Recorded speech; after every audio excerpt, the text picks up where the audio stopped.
When someone asks the question, why are you here? Immediately we think they're asking us about why we're in the building or in the transportation or wherever we are. We're like, oh, well, I'm here because I'm waiting for a bus. I'm here because I'm standing in line to get my check, or going to be waiting for the doctors. No, no, no, no. Why are you here? Why are you here on the earth? Nowhere else to go. No. Why are you here on earth? How did you get here? Better ask my mom and dad about that. Now, what we're trying to find out, what is your purpose for being here? Oh, yeah, well, another 5 years, I'll get my Social Security. Not that. How did you get here? What is your purpose of life? You'd be surprised how many people never really thought about it, or if they did, they just kind of shrugged it off and leave it because they didn't know. Then some will be wise guys, like I was playing games just now. They'll do something like that. Their purpose is to get drunk, or to get high, or to chase after the girls, or things that we don't even want to talk about. But they think that's their purpose. Then there are those who don't know. There are some that don't believe in God at all. Not even a little bit. They don't want to believe. You know what's sad about that? In the exact same countries and places on this earth where atheism is prevalent, where you find people who don't believe in God, are the exact some places exactly where they have the highest suicide rate. How many of you knew that? Anybody ever been to Sweden? When I went to Sweden, the first thing they told me when I got there, this is on a tour, right? And they're very proud of their country. They said, you know, our country's made up of small islands connected by bridges. And another thing about our country that's really neat is that we have this social system that if you don't have a job, you still make the same kind of money. And they said we were the last ones to accept Christianity and the first ones to leave it. That's what they said. And I was thinking, you know what? I don't promote Christianity anymore. I don't. Well, I'm a Muslim. But at the same time, I didn't want to hear that. I really didn't. Because if somebody's not going to be a Muslim, at least be a Christian. That's the closest to us. That's what Allah said.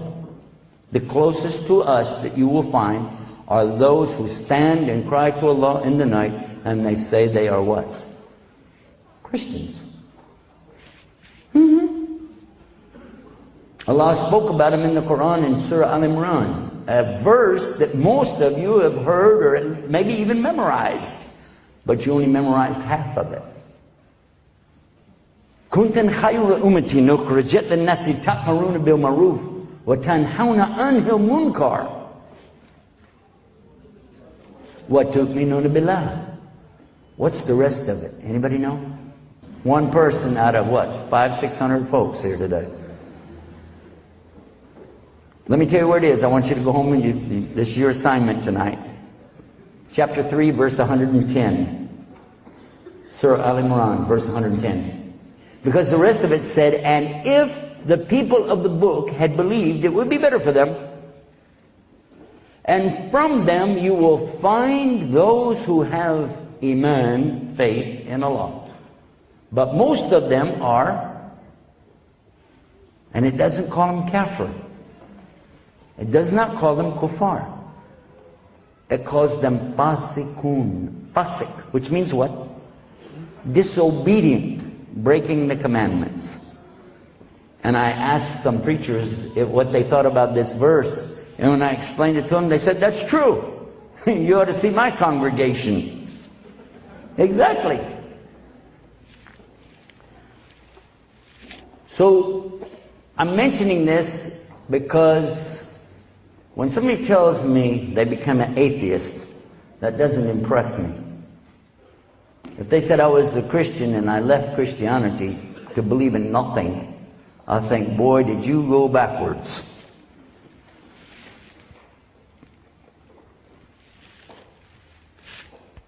While we were there in Sweden, we were standing on a bridge. I was taking some pictures for our television show. And the brother was with me. He said, by the way, Sheikh, do you know what this bridge is famous for? I said, I have no idea. He said, people jumping off and killing themselves. I said, what? Let me see. And I got up, I looked over the edge and looked down. I said, there's a road down there. It's not a water. There's a bridge. You know, there's a bridge over a highway. He said, yeah, if falling, if that doesn't kill you, a truck will. I'm not joking. That's what he said. We were in Stockholm. Malmo. That was in Malmo. It's not really funny. I'm trying to make something easy to talk about. Death is not something pleasant for a lot of folks, you know. Especially when somebody takes their own life. So I want to know why. Why would somebody do that? I mean, maybe I can understand if somebody's in a tremendous amount of pain, they just got run over by a truck, their legs are all crumbled up, and they're feeling a lot of pain, they want to end it. Maybe, even then, I don't know. But how about a young man or a young woman? Maybe 18, 21, 24, 5, something like this. Their whole life in front of them. They've got eyes that they can see. There are blind people who would love to be able to see, and they can see. They got ears to hear. There are deaf people who would love to be able to hear. They can walk. They've got legs. They've got a good mind. Why would a person like that kill themselves? And it came to me that in the places where they have the least faith in the law, they have the most suicides.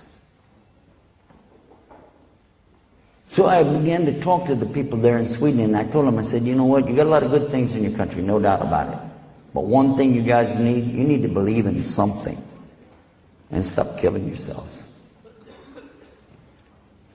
Now, I don't want to stay on that too long because that's not really our topic. I'm talking about a purpose of life. But you see, it looks like that those people who did that is because they gave up.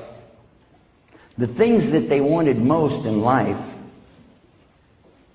like maybe they're in love with somebody, maybe they have a job that they like, maybe they have some education they're working on. I recall in one university, they had a big clock tower. They shut it down because I wanted to go up there and look around. They said it's not permitted anymore. I said, why?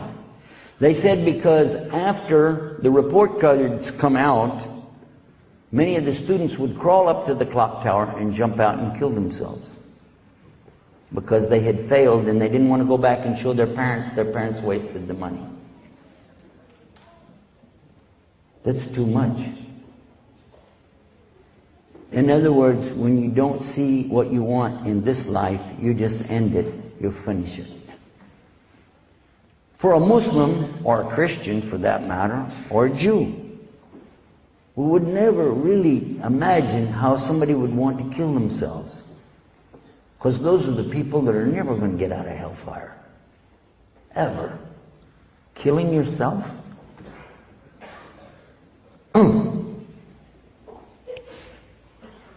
What is our purpose to be here? From the Muslim perspective, we find the answer in the Quran. Allah tells us in the Quran, وَمَا خَلَقْتُ الْجِنَّ وَالْإِنسِ إِلَّا إِلَّا لِيَعْبُدُونَ. Allah said, I only created you guys for one purpose, ibadah. Ibadah Allah, to worship Allah alone without any partners. That's your purpose. If you achieve that, you're successful. If you blow it, it doesn't matter what else you do in your life, you have failed. To understand the first commandment that comes to Moses in Exodus and in Deuteronomy is to understand Islam. The quote from what exists in the English Bible today says something like this: "I'm the Lord your God that brought you out of the land of Egypt in the house of bondage. And you know no God beside me. Thou shalt not have any other gods beside me." Notice that it's in the negative first. Thou shalt not have any other gods beside me. The next commandment is also in the negative. Thou shalt not make unto Allah any graven image of anything that creeps on the earth, swims in the sea beneath, or flies in the sky above. In other words, don't worship anything but Allah. Thou shalt not take the Lord thy God's name in vain. So you got three negatives before you get to a positive. Thou shalt remember the Sabbath, Saturday, and keep it holy. Wow. What's the number one commandment in Islam? Starts negative. Does it start negative? La. That's negative, isn't it? La. What does la mean? Tell you how to find out. If you're not Arab, all you got to do is go to the house of an Arabic family, and you're going to find out this word real fast. Yeah, just as the children are playing around, breaking stuff, and the mother is chasing, la, la, la, la, la, la, la, la, la, la. Now you know.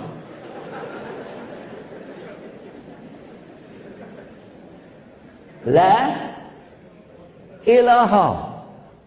There is no God. Remember, ilah means God. La ilaha illa, except Allah. There is no God. There's no deity worthy to be worshipped illa Allah, except for Allah. It makes sense? Yeah. The purpose of life for the Muslim, not only is it spelled out real clear in this statement, it's also spelled out how to do it. It's not just Allah said, go try to figure it out. No, it's all right there. Everything is there for you. Even how to get started. When you want to know how to get started, where do you go? How do you begin? What do I do to get started? How can I get into this thing? How can I get it opened up and get into it and start doing it? What's the name of the first chapter of the Quran? Fatiha. It means what? Opening. Hey, there's a good idea. Let's open and read. Or recite. Iqra. Bismillahir Rahmanir Rahim. Alhamdulillahi Rabbil Alameen. Ar-Rahmanir Rahim. Maliki Yawmiddin. Iyaka nabudu wa iyaka nasta'in. Here it comes. Listen real close. Ihdina siratul mustaqim.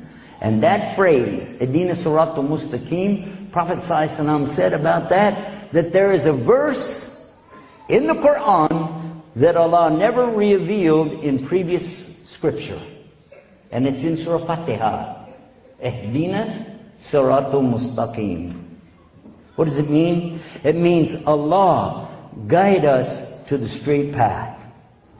Siratul ladina an'amta alayhim ghayril maghdubi alayhim waladdallin. And what do we find from this? That here is how to get started. Ask Allah, guide me. It makes sense, doesn't it? If it's His deen, His way, His universe, who else could help you except Him? So you're asking for guidance. And Allah says in the Quran about it very clear. Whoever He guides, nobody's going to misguide him. Is that true? But whoever He lets go astray, nobody else can guide him except Allah. Alhamdulillah. Alhamdulillah for this guidance. I love it. But do you want to know how to be guided? Now you asked Allah, where's the answer? Just keep reading. Just read a little bit more. Next verse, next next surah, and watch what it says. Bismillahir Rahmanir Rahim. Alif, Lam, Mim. Dhaliku kitabu la rayba fi. What does that mean? Dhalik means that, not this. Translators all say the word this, but actually it says that is the book wherein there is la rayba fi, no doubt. And it's talking about the book with Allah fi lawhim mahfuz. According to the ulama, the scholars, this is what they said. But in any case, look what it says next. Hudal lil muttaqin. This book is the one with no doubt, and it is guidance for people who have taqwa. Taqwa means to put a barrier between you and Allah's anger. By what? Correct belief. Correct belief, not the stinking thinking that we find out in the streets. Correct belief and deeds to match. Put those two together. Amanu wa amilu salihat, and you're good to go. Get the right thing in the head and then act on it. Prophet Muhammad, peace be upon him, was asked one time, tell us about this way of Islam, Deen al-Islam, this way that only you could tell us. He said, Kul amantu billah thumma istaqim, which means say, I put everything into Allah. All of it for Allah. My faith, my belief, my trust is all in Allah. And then be steadfast on what you said. Beautiful. Your purpose in this life is to live it to the maximum that you can. Living and worshiping Allah and being who you really are to the best of your ability. But you don't know, you will guess unless you know what Islam teaches you. That's why you need to know what Allah said in His book, in His recitation. Go and find out for yourself to help you so that you understand your purpose and know how to go about doing it. When babies are born, Muslims know exactly what to do. Yeah, we do. We even know about chewing the little date up for them. Calling the adhan in the right ear. We know about what day to shave the hair off the head. We know the day to do circumcision on the boys. All of this is in Islam, and we know it. We know how to eat. We know how not to eat. We know when to eat, when not to eat. We know what to eat and what not to eat. We understand the volume of the stomach. All of this is coming to us 1400 years ago. And just last week they released something from the Medical Association determining that they have discovered something amazing, that the human being will do much better with their body if they will simply eliminate 3 days every month, eliminate any intake. Fast 3 days out of every month, and this is better for your body. Oh, it's a beautiful hadith of the Prophet 1400 years ago.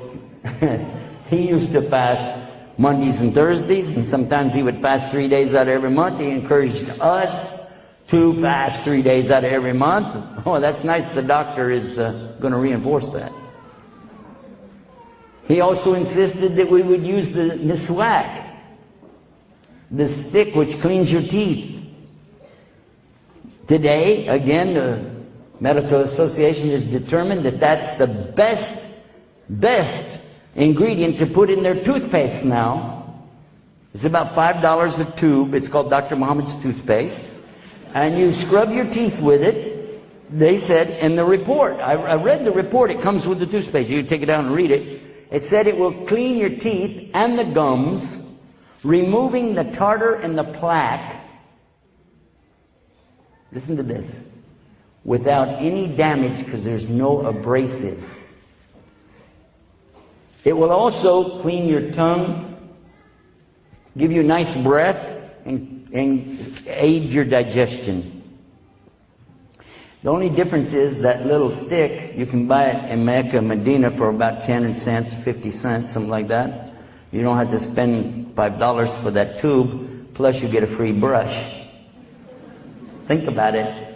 Islam also teaches us the purpose of life and how to get married. One of the things the Prophet ﷺ taught us, as soon as your children grow up enough, they're old enough to get married, you get them married. Oh, there's one we forgot about.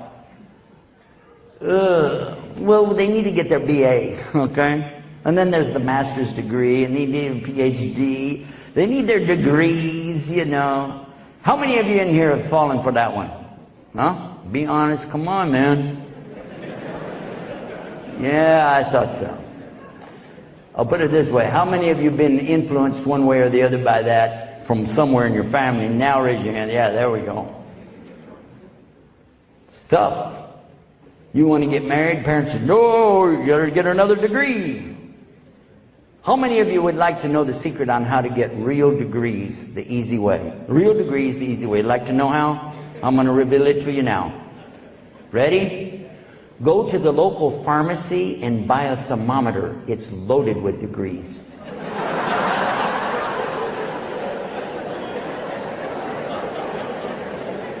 Prophet ﷺ, our Prophet Muhammad, peace be upon him, he wanted us to get the kiddos married right away. You know what that does? That helps a lot. It helps a lot. You don't have that problem anymore of these guys standing on the street corner, you know, 20 years old, still not married, still got all these degrees to go. He's standing there and he's going, hey, check that out.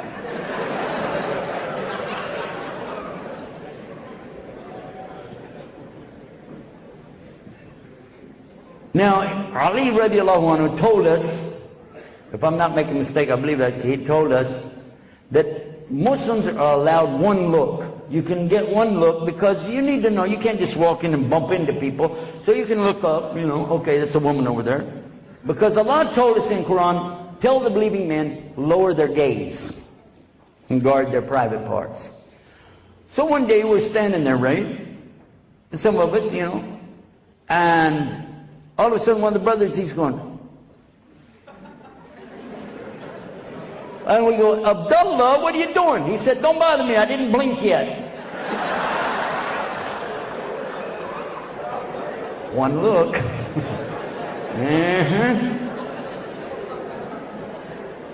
Let him get married.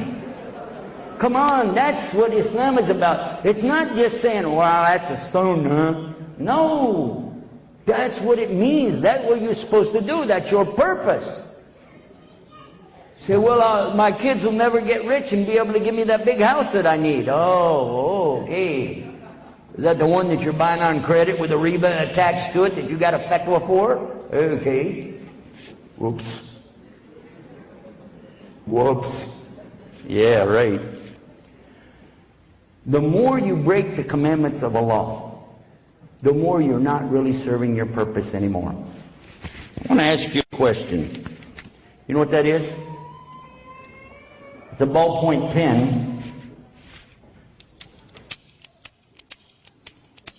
Somebody comes up to you, you got a pen, he says, can I borrow your pen? Happens all the time, right? Can I borrow your pen? Yeah, okay. And you stand there and you wait. Why do you wait? I want my pen back. Why? That's my pen. I need this nice pen. Writes real nice. Got a good grip on it. It's a good pen. But what happens the minute that you try to write with that pen and no ink is coming out anymore? End of story. You're done. Right? Because it no longer serves its purpose. Right? Now remember, Allah doesn't even need you as much as you need that pen. How about if you don't perform your duty? What if you don't serve your purpose? Allah have no problem dealing with you. So it's very imperative, I'm talking to the Muslims, it's imperative that once Allah has guided you to Islam and you understand what it means, don't turn your back on it and don't play the yes but game. I'm going to wrap up this segment that we're doing right now to talk to you about the purpose of life from a different aspect. Probably you never heard any other Sheikh of Islam or anybody, Imam or Mufti or whatever you have. You probably never heard him say something like this. But keep in mind, I'm just from Texas. So somebody brand new to Islam, and I've been there. Some of you have been there too, you know what I'm talking about. Somebody brand new to Islam, you're all excited, you're reading the books about Islam, we do this, we do that, 5 pillars of actions and 6 beliefs that we do, and oh my God, I'm so excited, and we have the Quran, and it's, wow, you know, you're really into it. Then you meet a Muslim and you go, you're a Muslim? Or even somebody will come up to you and go, are you a Muslim? And you go, yes. Assalamu alaikum. And you go, oh, you mean you're a Muslim? You've been working here in our company with us? Right along with us? And we never knew you were a Muslim. No clue. Wow. Well, I'm brand new, so, you know, where do you pray Jummah? I can go to the Jummah thing with you. Oh, well, I'm a Muslim, but I don't pray Jummah. Oh. Okay. Well, you've been working here quite a long time. I never saw you pray anything. Yeah, well, I'm a Muslim, but I don't do salat. I ain't got time, and you have to make wudu and everything, and you get wet, and you get stuff all over, and sometimes you can't find any water. You got to use sand. I don't want sand all over my clothes, so I don't know. But what about Ramadan? Isn't it Ramadan right about now? Yeah. So, why are you drinking that Pepsi? Oh, well, I'm a Muslim, but I don't, you know. Yeah, maybe I'll get sick. You know, it's hot. This is, you know, hard times. What about the zakat? How do we calculate the zakat? I don't really know, brother. I never did pay it. I don't know. I'm a Muslim, but, you know. Well, what about Hajj? Did you make your Hajj yet? Hajj? No, brother. You know, it costs a lot of money to go for Hajj, and Allah doesn't want to make anything hard for me, you know. So, you know. Well, last year, you took off a whole month and flew to the United States, took your kids and your family to Disney World in Florida. What was you doing? Making tawaf around Epcot Center? Well, I'm a Muslim, but, you know, there's a lot of, you know, might not get a visa, something like that, you know. Well, let me ask you another question, brother. Isn't it in Islam that you're supposed to let your beard grow? Isn't that what, there's a hadith, somebody told me it's a hadith, you have to let your beard grow? You're not supposed to cut it off? Isn't that what it says, Sahih Bukhari? Well, brother, you know how it is. They might fire me or something. They're liable to, you know, I'm Muslim, but you can't expect me to, you know. And what about, does that mean your wife is a Muslim too? Yeah. She don't wear a hijab? Yeah, brother, but, you know, that's back then. And today, you know, it's, yeah, you know, we're Muslim, but I got it. You're a Muslim, but.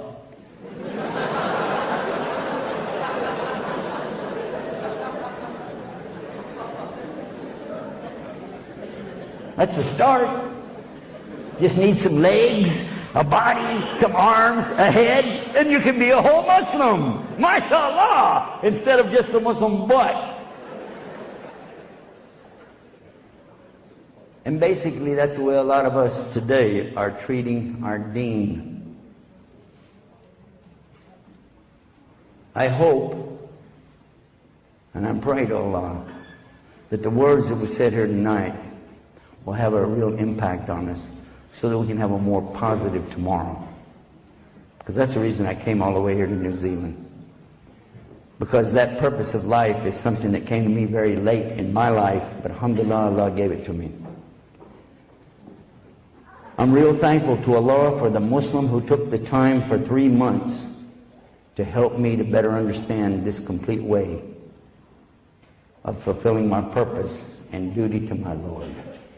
I'm very thankful to Allah, and I'm very thankful to that person for being patient with me. I'm hoping that some here, all of them here, will pick up this same concept and go out and share this message with these people here, because I didn't find anybody on this planet that are any more deserving to know the truth about real Islam than these wonderful people right here in New Zealand. Am I right? But whose job is it to teach them? You're right here with them. Share that purpose. دستورنا القرآن وديننا الإسلام أركانه الجليلة دعائم الفضيلة وهي الشهادتان كعيدة الإيمان والصوم والصلاة وحج والزكاة